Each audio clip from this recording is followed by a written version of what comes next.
Welcome to लॉसिफाइड guys. आज हो चुका है एमपीसीजे प्रीलिम्स एग्जामिनेशन 2020 का पेपर कंडक्ट। तो आज होप सो आपका पेपर अच्छा गया हो, और ना भी गया हो तो कोई दिक्कत नहीं है। कुडोज टू यू गाइस कि आप एटलीस्ट पेपर देकर आए हैं। ये भी एक एक्सपीरियंस है जो वर्थ इट होता है। ऑब्वियसली आपको एक्सपीरियंस आगे की एग्जामिनेशंस में ज़रूर काम आएगा। तो चलिए आज हम डिस्कस कर लेते हैं कि पेपर एग्जैक्टली कैसा था, पेपर का नेचर कैसा था in comparison to previous year papers, what are the changes.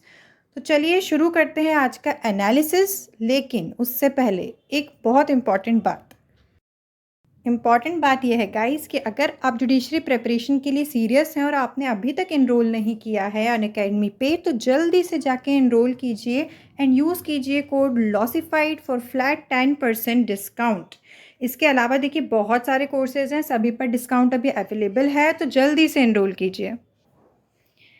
इसके बाद देखिए एक सबसे इम्पॉर्टेंट फीचर है अनअकैडमी का, that is free special classes. मतलब अगर आप किसी पेड कोर्स में इनरोल नहीं भी हैं तब भी आपको बेनिफिट मिलेगा स्पेशल क्लासेस का।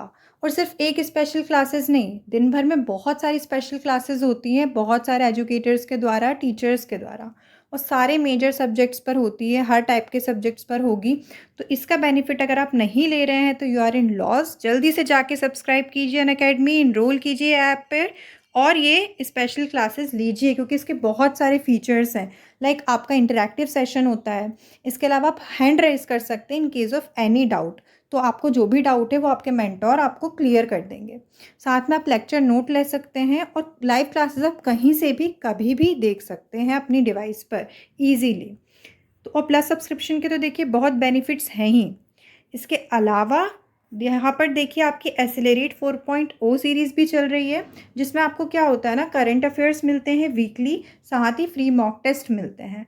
This is a very beneficial series. तो अभी तक अगर आपने अनअकैडमी को नहीं ज्वाइन किया है यूट्यूब और टेलीग्राम पे, तो जल्दी से जाकर ज्वाइन कीजिए। तो चलिए आगे बढ़ते हैं वीडियो की तरफ।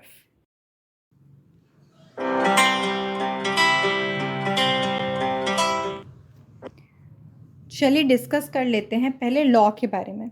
तो देखिए लॉ ऐसा था कि लास्ट ईयर से इजी था। इजी इन द सेंस कि जो लास्ट ईयर बहुत लेंदी क्वेश्चंस आए थे विद लेंदी ऑप्शंस, जो कि इस बार केस नहीं था। देखिए एमपी में 2019 फेज़ 2 से पहले तक बहुत डायरेक्ट, बहुत वन लाइनर, बहुत सिंपल क्वेश्चंस आते थे, जो कि 2019 में पूरा चेंज हुआ। बट इस बार इन्होंने क्या करा है, एक बैलेंस बनाने की कोशिश की है। इस बार क्वेश्चन बहुत लेंदी नहीं थे, ऑप्शंस बहुत लेंदी नहीं थे, लेकिन दे मेंटेन की कॉन्सेप्चुअल क्लैरिटी पर बेस्ड हो क्वेश्चंस। तो अगर आपने ऐसा है कि रट्टा मार पढ़ाई की है तो दिक्कत होगी, क्वेश्चंस नहीं बनेंगे। लॉजिकल पढ़ाई की है, कॉन्सेप्ट समझ के पढ़ाई की है तो क्वेश्चंस बनेंगे। तो दो the paper was not lengthy but it was a very logical paper. उसके बाद अगर आप लोकल एक्ट्स की, चलिए हम पहले बात कर लें। कुछ लोग कह रहे हैं लोकल एक्ट्स टफ थे, कुछ लोग कह रहे हैं लोकल एक्ट सिंपल थे। तो ऐसा क्यों, इतनी अलग अलग ओपिनियंस क्यों हैं? इसका बेसिकली रीज़न ये है कि लोकल एक्ट से जो सवाल थे वो टफ नहीं थे, बट अगेन वो कॉन्सेप्चुअल थे। आपने अगर थोड़ी डिटेल में पढ़ाई की है तो ही आपको आएंगे, अगर आपने ऊपर ऊपर पढ़ लिया है तो वो नहीं आएंगे। तो लोकल एक्ट से जो सवाल थे वो टफ नहीं थे, बट हाँ उसके लिए आपको कॉन्सेप्चुअल अंडरस्टैंडिंग होनी चाहिए थी। अब हम अगर मेजर लॉस की बात करें तो सीपीसी वाज इजी। सीआरपीसी में दो तीन questions were tricky, but overall it was easy to moderate. इसके बाद अगर हम बात करें कॉन्स्टिट्यूशन की, तो कॉन्स्टिट्यूशन इजी था, लेकिन कुछ क्वेश्चन थे जो इंडेक्स बेस्ड थे। इसके बाद प्रॉपर्टी, तो देखिए प्रॉपर्टी में भी ये हुआ है कि इलस्ट्रेशंस दिए थे। इलस्ट्रेशंस मतलब कुछ इस टाइप से सिचुएशन बना दी थी कि आंसर बहुत सिंपल था, बट सिचुएशन बना के दी आपकी अंडरस्टैंडिंग जानने के लिए कि आप उस ऑप्शन तक पहुंच पा रहे हैं या नहीं पहुंच पा रहे हैं। इसके अलावा लिमिटेशन एनआई की बात करें तो अगेन क्वेश्चन का पैटर्न डिफरेंट था, बट क्वेश्चन ईजी थे। इसके अलावा इस बार एक नई चीज़ हुई है, केस लॉज बहुत पूछे गए आपसे, जो कि एमपी का नेचर नहीं है। एमपी इतने केस लॉ नहीं पूछता, और जितने केस लॉ पूछे थे ऑलमोस्ट 10 केस लॉज तो पूछे थे, उसमें से 2 केस लॉ ऐसे होंगे, 2 या 3 जो बहुत लैंडमार्क थे, जो सबको आते हों। उसके अलावा जो थे वो ऐसे थे कि जिसको थोड़ी अंडरस्टैंडिंग है करंट केस लॉज की, या फिर जो थोड़ा सा केस लॉज डेप्थ में पढ़ते हैं उन्हें पता होगा। तो 10 में से 3-4 were like landmark, very landmark cases, but बाकी ऐसे थे कि थोड़े वो पढ़े हों तभी आएंगे। अब जीके की बात करें तो जीके में भी पैटर्न बदला है। हर बार हम एमपी जीके बहुत एक्सपेक्ट करते हैं, जो आती भी है, लेकिन इस बार ऐसा नहीं हुआ है।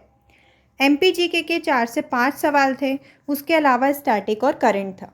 अब देखिए, जो एमपी के लिए स्पेसिफिकली पढ़ाई कर रहा था उसे डिफ़िकल्टी होगी, क्योंकि उसने इतना स्टैटिक नहीं पढ़ा होगा। बट जो लोग बिहार, यूपी या दिल्ली टारगेट करके पढ़ रहे थे, उनका जीके ज़्यादा बेटर होगा, तो उन्हें वहाँ हेल्प मिल जाएगी।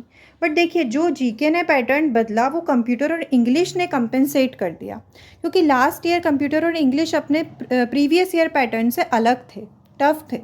लेकिन इस बार पूरा प्रीवियस ईयर पैटर्न पर था। मैं ये नहीं कहूँगी कॉपी पेस्ट क्वेश्चंस थे, लेकिन पैटर्न और नेचर बिल्कुल सेम था, लेवल ऑफ डिफ़िकल्टी बिल्कुल सेम थी। तो कंप्यूटर और इंग्लिश ने आपका जो जीके है उसको कंपेंसेट कर दिया है। अब अगर हम बात करें पेपर कैसा था, तो देखिए, अभी मैं जैसे ही वीडियो बना रही थी तभी जस्ट आंसर की अभी आई है, जो कि हमने खुद अभी नहीं देखी है। तो अभी ऑफिशियल आंसर की हम एनालाइज करेंगे, फिर आपको एक कट ऑफ प्रेडिक्ट करेंगे, क्योंकि कई बार आंसर की से बहुत चीज़ें बदल जाती हैं। और देखिए, बहुत कम ऐसे लोग होते हैं जो एकदम इंस्टेंटली समझ पाएँ पेपर कैसा था या वो कैसा करके आए थे। तो अभी हम और डाटा कलेक्ट करेंगे स्टूडेंट्स से कि उनका पेपर कैसा गया, आफ्टर द आंसर के उनके कितने मार्क्स बन रहे हैं। उसके बाद हम कट ऑफ प्रेडिक्ट करेंगे, क्योंकि अभी जस्ट आंसर की आई है, वीडियो बनाते बनाते ही आंसर की आई है। तो हम कल परसों तक आपका कट ऑफ प्रेडिक्ट करेंगे। पर हाँ, ये बात है कि कट ऑफ पिछली बार से बेहतर होगा। देखिए, इस बार सबने सरप्राइज़ एक्सपेक्ट किया था एमपी से, क्योंकि लास्ट ईयर उन्होंने देख लिया था। सोचिए, लास्ट ईयर तो एक शॉक था, स्टिल इतना अच्छा कट ऑफ गया। तो इस बार तो एक्सपेक्टेड पेपर से था कि कुछ भी हो सकता है, फिर भी पेपर काफ़ी उस हिसाब से रीज़नेबल था और स्ट्रेंथ बहुत ज़्यादा थी।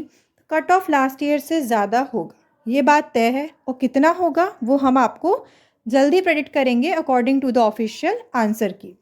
Overall paper was moderate. दो चीज़ें पेपर की डिफ़िकल्टी डिसाइड करती हैं, एक तो नेचर ऑफ क्वेश्चन, एक लेंथ ऑफ क्वेश्चन। तो क्वेश्चन लेंदी तो नहीं थे, लेकिन जो नेचर था वो मॉडरेट था क्वेश्चन का। क्योंकि लोग कह रहे हैं 140 कट ऑफ जाएगा, इतना भी देखिए कोई कट ऑफ नहीं जाने वाला है। क्योंकि इस टाइप के पेपर में क्या होता है ना, लोग सिली मिस्टेक्स भी बहुत कर जाते हैं। तो 2-3 दिन रुकिए, उसके बाद एक प्रॉपर एनालिसिस और प्रॉपर जो कट ऑफ हो सकता है वो समझ में आएगा। इंस्टेंट रिव्यूज़ से बहुत ही वेग चीज़ें हाथ लगती हैं, जो कि हम जिस पे रिलाई करके आपको कट ऑफ नहीं बताना चाहेंगे। पर जितना हमने देखा उस हिसाब से ये मान के चलिए पिछली बार से बेहतर कट ऑफ होगा। आगे देखिए, 2-3 दिन रेस्ट कीजिए और अपनी मेंस की प्रिपरेशन शुरू कर दीजिएगा, अगर आपको ज़रा भी लगता है कि सिलेक्शन के चांसेस हैं। क्योंकि लास्ट ईयर एमपी में बहुत टाइम मिला था मेंस में कोरोना की वजह से, बट इस बार नहीं मिलेगा। और अगर अभी तक आपने ट्रांसलेशन और जजमेंट राइटिंग, तो लॉसिफाइड आपके साथ इस प्रिपरेशन में साथ है। आपने अगर हमारे लीगल ट्रांसलेशन और जजमेंट राइटिंग के वीडियोस नहीं देखे हैं तो जल्दी से जाकर देखिए और बताइए कि कैसा आपको लगा। और अगर आपको वीडियोस अच्छे लगे तो हम उनकी सीरीज़ कंटिन्यू करेंगे for your MP CJ mains. So like, share and subscribe the channel.